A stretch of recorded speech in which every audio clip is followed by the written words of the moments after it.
أعوذ بالله من الشيطان الرجيم. بسم الله الرحمن الرحيم. إن أولى الناس بإبراهيم الذين اتبعوه وهذا النبي والذين آمنوا والله ولي المتقين. ودت طائفة من أهل الكتاب لو يضلونكم وما يضلون إلا أنفسهم وما يشعرون. يا أهل الكتاب لم تكفرون بآيات الله وأنتم تشهدون. يا أهل الكتاب لم تلبسون الحق بالباطل وتكتمون الحق وأنتم تعلمون. وقالت طائفة من أهل الكتاب آمنوا بالذي أنزل على الذين آمنوا وجه النهار واكفروا آخره لعلهم يرجعون. ولا تؤمنوا إلا لمن تبع دينكم. قل إن الهدى هدى الله أن يؤتى أحد مثل ما أوتيتم أو يحاجوكم عند ربكم. قل إن الفضل بيد الله يؤتيه من يشاء والله واسع عليم. يختص برحمته من يشاء والله ذو الفضل العظيم. لفظی ترجمہ. ان اول الناس، بے شک لوگوں میں سے زیادہ قریب بھی ابراہیم، حضرت ابراہیم علیہ السلام کے، للذین، البتہ وہ لوگ ہیں، اتبعوہ، جنہوں نے ان کی پیروی کی، وہذا النبی، اور ہمارے یہ نبی ان کے قریب ہے، والذین آمنوا، اور وہ لوگ جو ایمان لائے، واللہ ولی المؤمنین، اور اللہ تبارک و تعالی دوست ہے مومنوں کا. وقال طائفہ، پسند کیا ایک گروہ نے، من اہل الکتاب، اہل کتاب میں سے، لا یضلونکم، اس بات کو کہ تم گمراہ کر دیں، تمہیں گمراہ کر دیں، وما یضلون، اور وہ نہیں گمراہ کر سکتے، الا انفسہم، مگر اپنی جانوں کو، وما یشعرون، اور وہ نہیں سمجھتے. یا اہل الکتاب، اے اہل کتاب، لم تکفرون، کیوں انکار کرتے ہو، بآیات اللہ، اللہ تبارک و تعالیٰ کی آیتوں کا، وانتم تشہدون، اور حالانکہ تم گواہی دیتے ہو. یا اہل الکتاب، اے کتاب والو، لم تلبسون الحق، کیوں خلط ملط کرتے ہو حق کو، بالباطل، باطل کے ساتھ، یعنی حق کو غلط کے ساتھ، وتکتمون الحق، اور کیوں چھپاتے ہو حق کو، وانتم تعلمون، حالانکہ تم جانتے ہو. وقال طائفۃ من اہل الکتاب، اور کہا ایک گروہ نے اہل کتاب میں سے، آمنو، ایمان لاؤ، بالذی انزل، اس چیز پر جو نازل کی گئی، علی الذین آمنوا، ان لوگوں پر جو ایمان لائے، وجہ النہار، دن کے ابتدائی حصے میں، واکفروا آخرہ، اور انکار کرو اس کے آخری حصے میں، لعلہم یرجعون، تاکہ وہ بھی دین سے پھر جائیں. ولا تؤمنوا، اور نہ تصدیق کرنا، الا لمن تبع دینکم، مگر اس کی جس نے تمہارے دین کی پیروی کی. قل ان الہدی، کہہ دے بے شک ہدایت، ہدی اللہ، اللہ تبارک و تعالیٰ کی ہدایت ہے، ان یؤتی احد، ضد اس لیے کرتے ہو کہ دیا جائے کوئی اور، مثل ما اوتیتم، مثل اس چیز کے جو دیے گئے تم کو، او یحاجوکم، یا وہ جھگڑا کرے تمہارے ساتھ، عند ربکم، تمہارے رب کے یہاں. قل ان الفضل بید اللہ، کہہ دے بے شک فضیلت اللہ تبارک و تعالیٰ کے ہاتھ میں ہے، یؤتیہ من یشاء، دیتا ہے وہ فضیلت جس کو وہ چاہے، واللہ واسع علیم، اور اللہ تبارک و تعالیٰ کشائش کرنے والا ہے، جاننے والا ہے. یختص برحمتہ، خاص کرتا ہے اپنی رحمت کے ساتھ، من یشاء، جس کو چاہے، واللہ ذو الفضل العظیم، اور اللہ تبارک و تعالیٰ بڑی مہربانی کرنے والا ہے.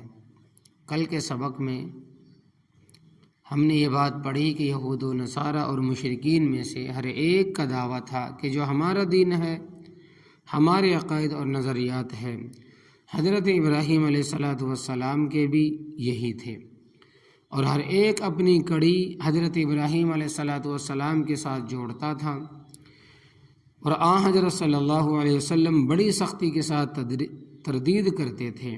ان کا حضرت ابراہیم علیہ السلام سے قطعاً کوئی تعلق نہیں ہے، تو رب تعالیٰ نے ان سب کے دعوے کی تردید فرمائی کہ جھوٹے ہیں۔ حضرت ابراہیم علیہ السلام نہ یہودی تھے، نہ عیسائی تھے، نہ مشرک تھے، بلکہ وہ تو موحد اور فرما بردار تھے۔ اور اب جن لوگوں کا حضرت ابراہیم علیہ السلام کے ساتھ تعلق ہے، وہ بیان فرما رہے ہیں کہ ان اول الناس بابراہیم علی الذین اتبعوہ، بے شک لوگوں میں سے زیادہ قریب حضرت ابراہیم علیہ السلام کے البتہ وہ لوگ ہیں جنہوں نے صحیح معنوں میں ان کی پیروی کی۔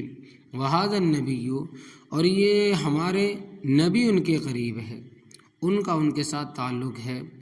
والذین آمنوا، اور ان لوگوں کا حضرت ابراہیم علیہ السلام کے ساتھ بڑا تعلق ہے جو ایمان لائے، جیسے حضرت ابوبکر، حضرت عمر، حضرت عثمان، حضرت علی وغیرہ رضی اللہ تعالی عنہم اجمعین۔ اور یہود و نصارہ اور مشرکین کے حضرت ابراہیم علیہ السلام کے ساتھ تعلق کے دعوے بالکل باطل ہے، غلط ہے۔ کیوں کہ حضرت ابراہیم علیہ السلام تو شرک کی جڑیں کاٹنے والے تھے، اور تم سر سے لے کر پاؤں تک شرک میں ڈوبے ہوئے ہو، تو تمہارا حضرت ابراہیم علیہ السلام کے ساتھ کیا تعلق ہے؟ او ظالمو، حضرت ابراہیم علیہ السلام نے جو گھر خالص رب العالمین کی عبادت کے لیے بنایا تھا، تم نے اس کی بیرونی دیواروں پر 360 بت نصب کیے ہوئے تھے، اور ان میں حضرت ابراہیم علیہ السلام اور حضرت اسماعیل علیہ السلام، حضرت موسیٰ، حضرت عیسیٰ علیہ السلام کے مجسمے بھی بنائے تھے۔ حضرت مریم علیہ السلام کا بھی مجسمہ تھا، یعنی کہ ان کی بھی بت تھی۔ ان کی تم تقسیم کر کے پوجا کرتے ہو کہ آج اس کی پوجا اور چڑواہا کل اس کی پوجا، اور چڑواہا رب کے گھر کو تم نے بت خانہ بنایا ہوا ہے۔ تم کس منہ سے اپنے آپ کو ابراہیمی کہتے ہو؟ اور جن کا صحیح معنوں میں حضرت ابراہیم علیہ السلام کے ساتھ تعلق ہے، ان کی تم نفی کرتے ہو، کہتے ہیں کہ یہ صحابی ہے، ان کا حضرت ابراہیم علیہ السلام کے دین کے ساتھ کوئی تعلق نہیں ہے۔ اصل بات تو یہ ہے کہ صدیوں تک عربوں میں حضرت ابراہیم علیہ السلام اور حضرت اسماعیل علیہ السلام کا دین سچا چلتا رہا ہے۔ یہ سارے لوگ صحیح العقیدہ تھے۔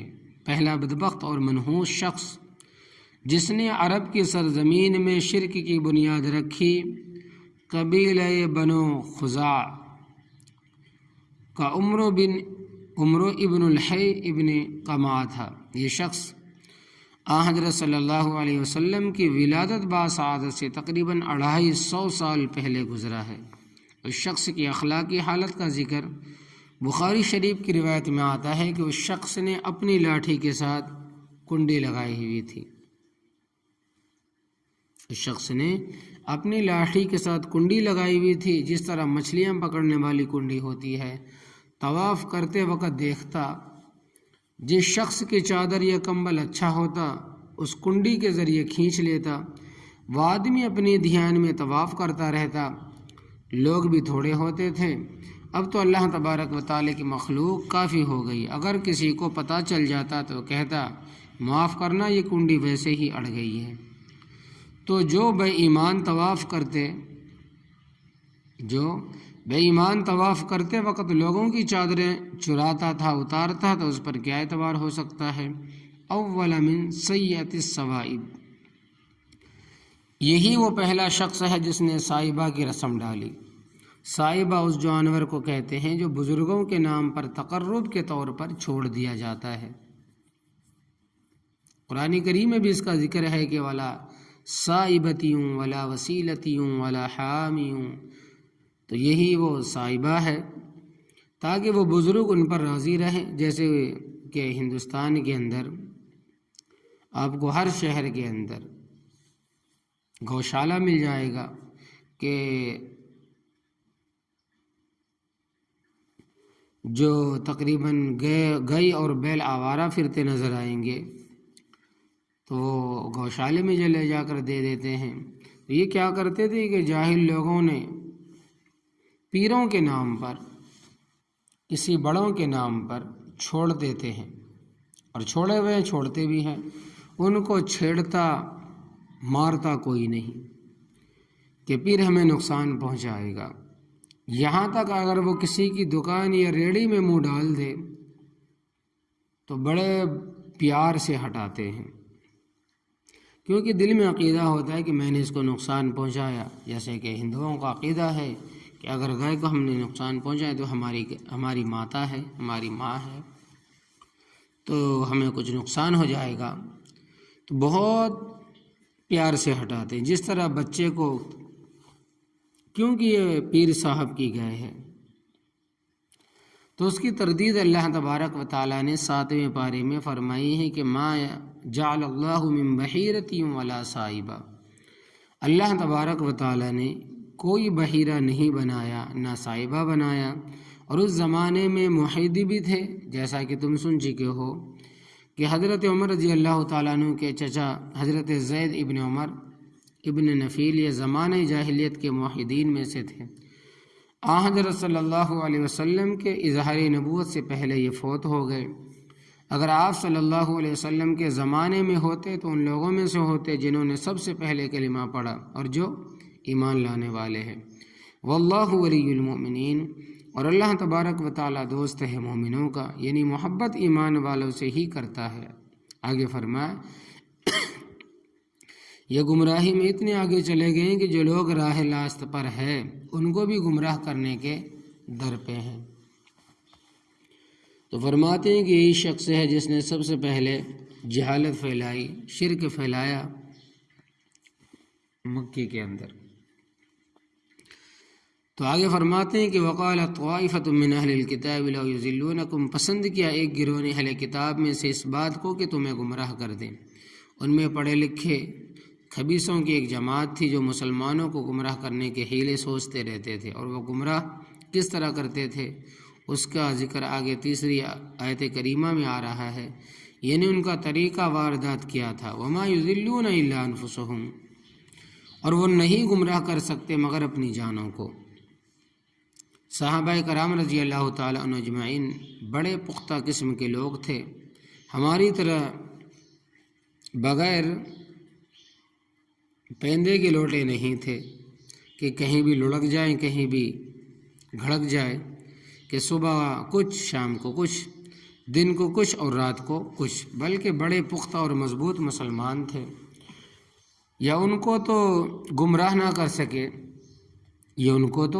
کر سکے، مگر اس کا وبال ان کی جانوں پر پڑا کہ ان کے گناہوں میں اضافہ ہوا، اور انہوں نے بڑا زور لگایا، منصوبے بنائے گمراہ کرنے کے، مگر اللہ تبارک و تعالیٰ کے فضل و کرم سے جو مخلص مومن تھے وہ پھسلے نہیں۔ ہاں وہ لوگ جو مسلمان ہی منافقانہ طور پر ہوئے ان کی بات الگ ہے۔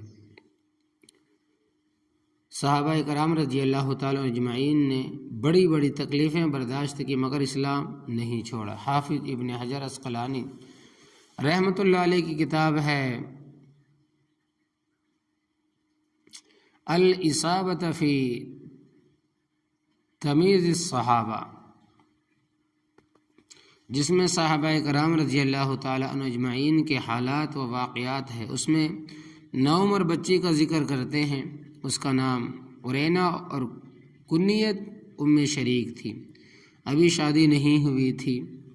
فرماتے ہیں کہ اللہ تبارک و تعالیٰ نے اس کو اسلام کی توفیق عطا فرمائی اور وہ مسلمان ہو گئی۔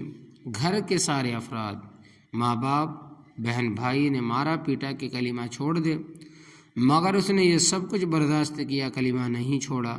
ایک دفعہ دور کے سفر کا اتفاق ہوا، کوئی خوشی غمی کا سفر تھا، سب گھر والوں نے جانا تھا، اس کو بھی ساتھ لے گئے، اور سب نے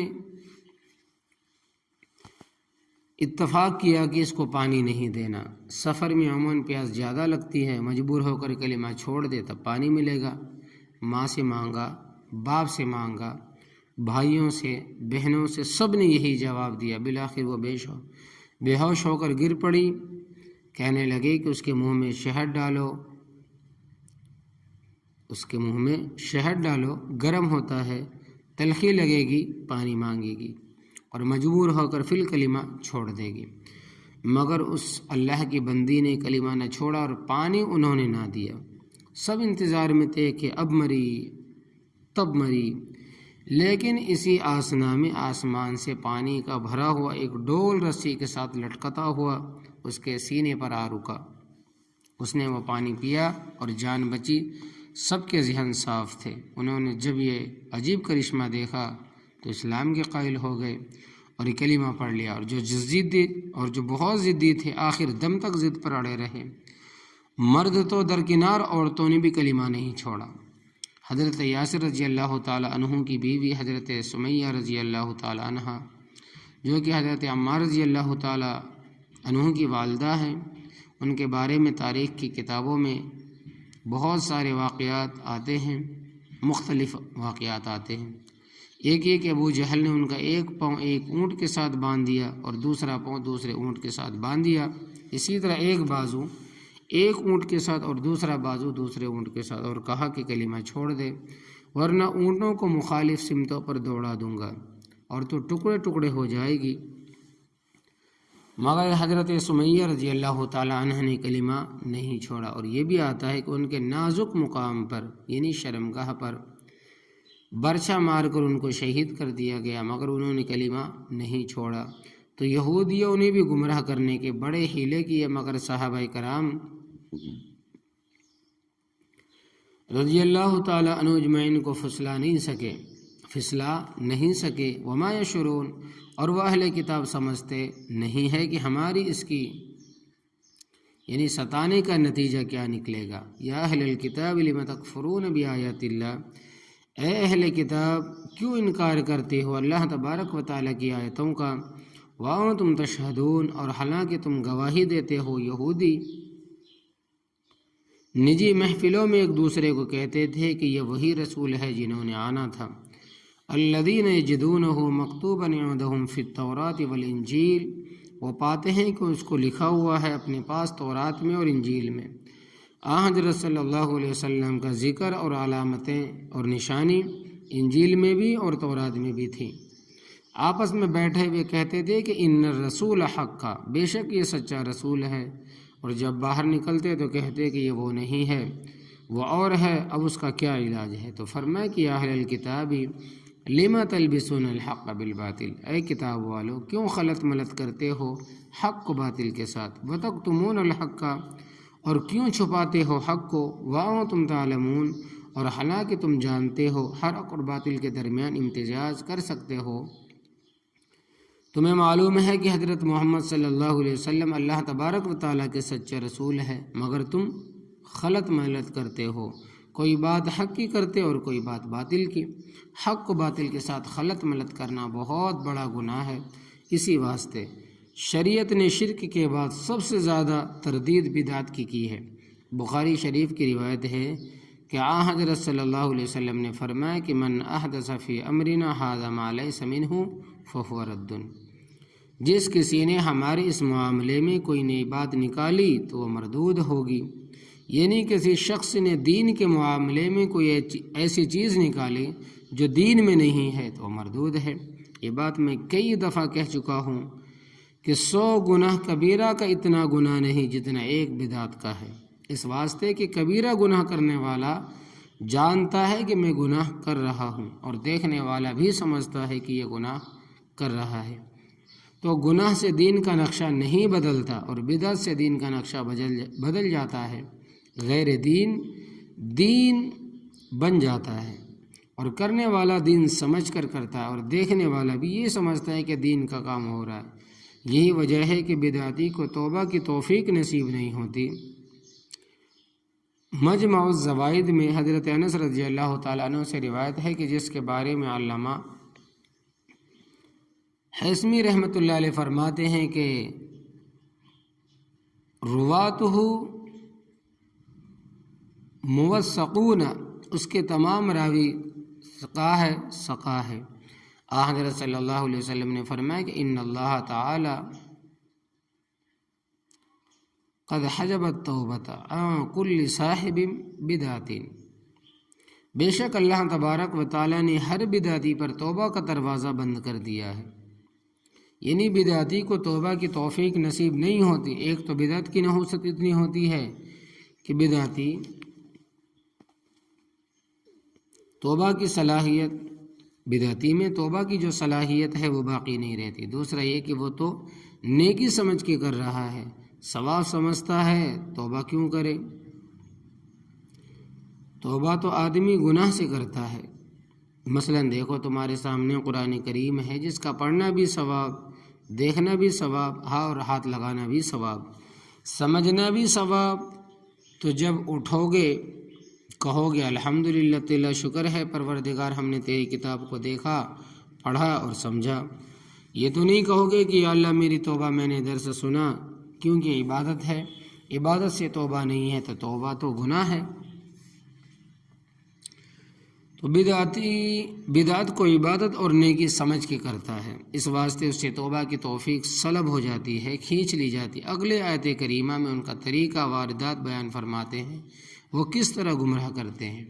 وقال طائفۃ من اہل الکتاب، اور کہا ایک گروہ نے اہل کتاب میں سے، آمنوا بالذی انزل علی الذین آمنوا وجہ النہار، ایمان لاؤ اس چیز پر جو نازل کی گئی ہے ان لوگوں پر جو ایمان لائے، دن کے ابتدائی حصے میں، وَاکْفُرُوا آخِرَہُ، اور انکار کرو اس کے آخری حصے میں۔ اہل کتاب کے 5-7 پڑھے لکھے گنڈے اکٹھے ہوئے اور مسلمانوں کو گمراہ کرنے کا منصوبہ بنایا۔